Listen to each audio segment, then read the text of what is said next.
Hey story seekers, it's Nesha, and you are now listening to Nesha's Open Diary, where the stories are real and the tea is all about me.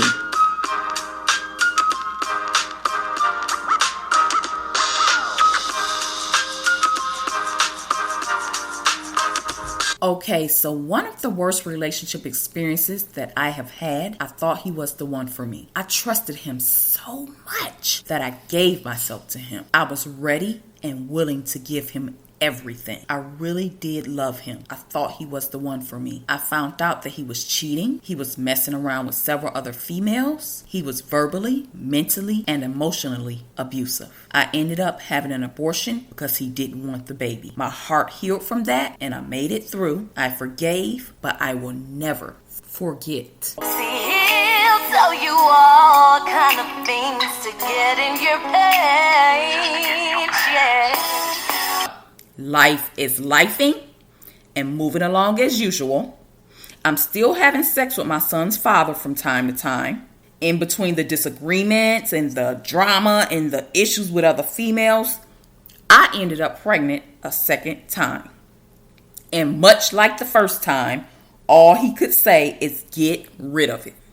So I made an appointment, made preparations for it, and when the day came, he dropped me off front entrance of the abortion clinic.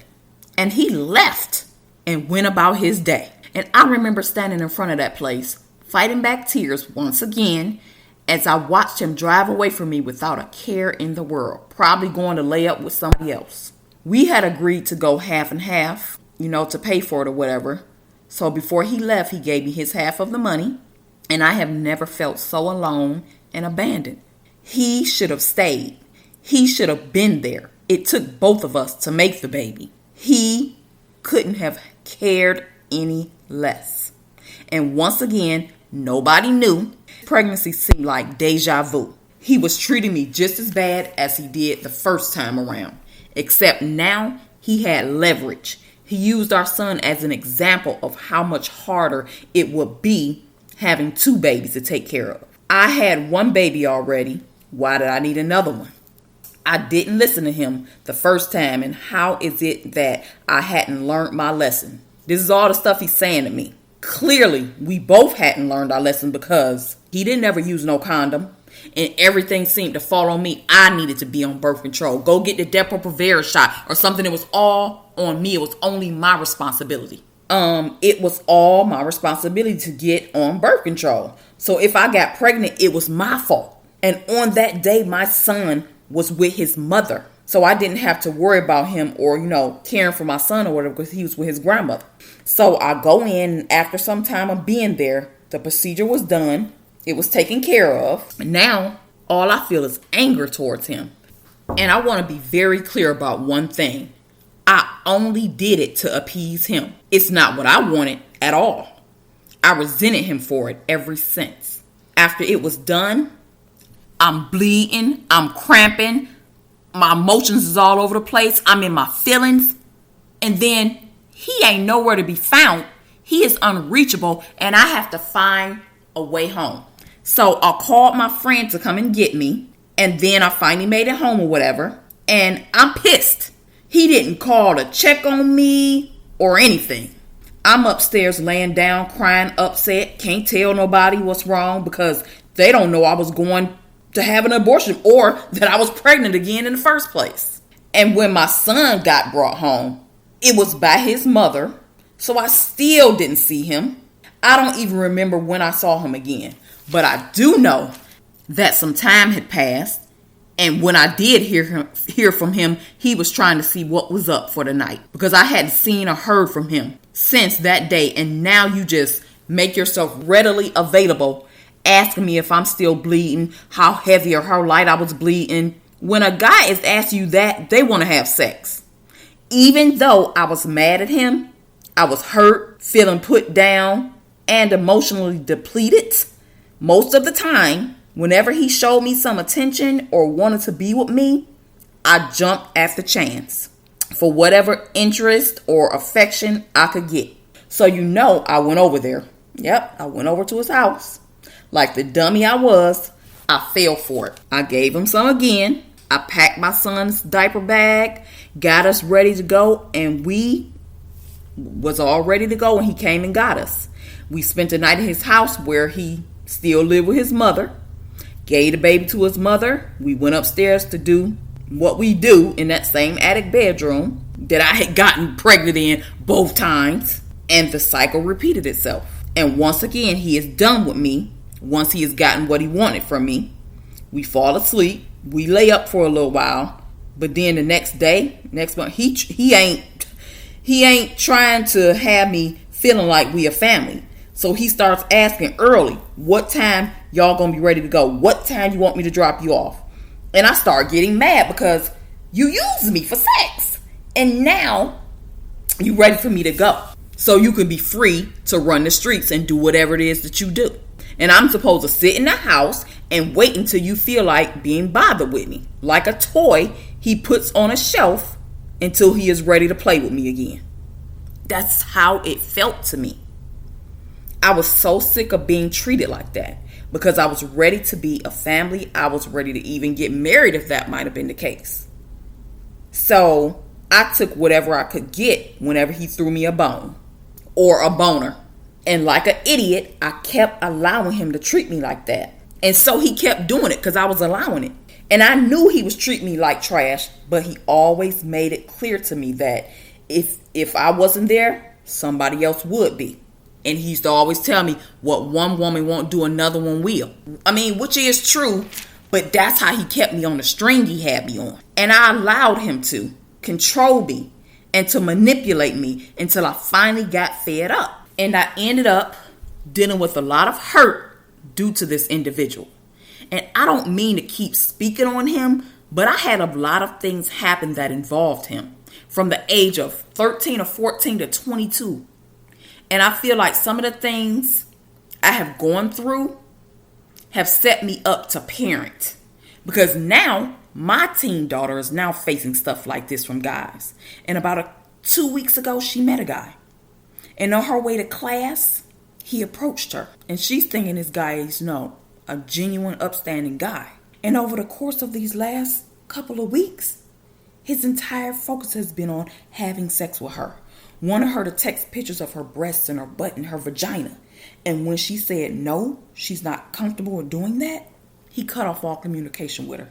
Stopped talking to her, dealing with her altogether. Because he only wanted to have sex with her. But the one difference here is, unlike me, I didn't tell my mother these things. And I didn't keep an open line of communication with her. Which is why I have built a relationship with my daughter where I let her know that she is able to come and tell me anything. And she can come and tell me whatever it is. I don't care what it is. I have made it clear to her that she can tell me everything, no matter how good, how bad, or whatever the case may be. I won't judge. And that I got her back because I know how guys are, and that I have had experiences of my own. I had a heart-to-heart with her this past Saturday, and I told her most guys only want to have sex with you.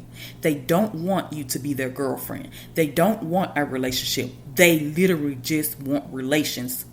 They just want to get between your legs. And I told her, don't let these guys use you. Once your virginity is gone, you can never get it back. And you don't want to end up giving it to the wrong person.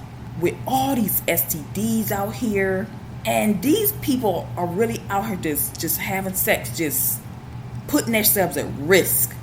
It don't even, seems like they don't care anyway. And this boy wants to have sex with her after a few days of meeting her. And they only ever seen each other in the course of this 2-week period, one time in person, the time that they met. He probably sleeping with all type of females. Who knows? Then she asked me, why does this keep happening to her? Why her? This is the second guy she has talked to who only wanted to have sex with her. And I told her that is how a lot of guys are. And I understand it from a female perspective because I told her, your daddy is going to be your physical protector or your muscle to beat somebody up over you.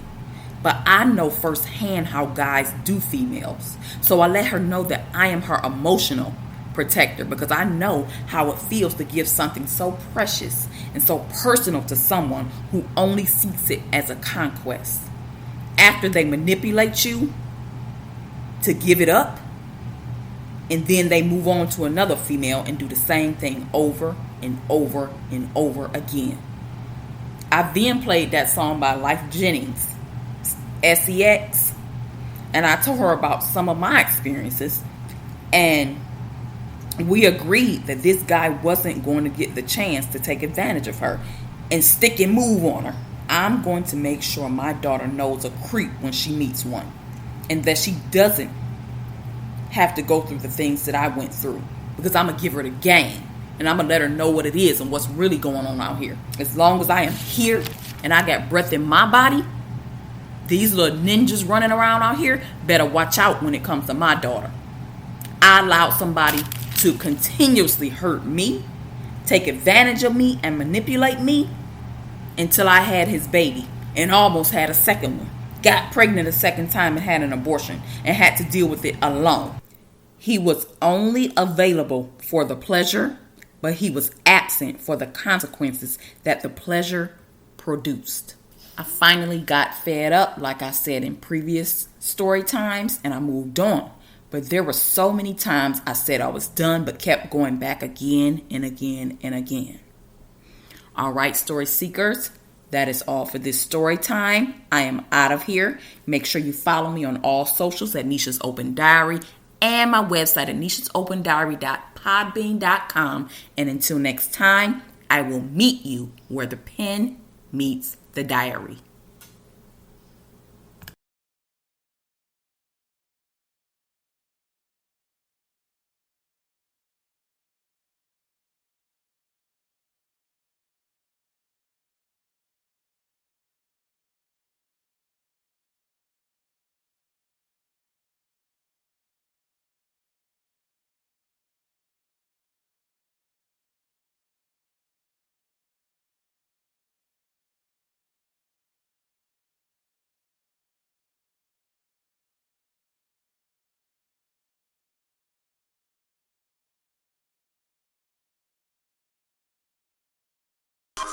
All right, story seekers, that does it for this story time. I'm out of here.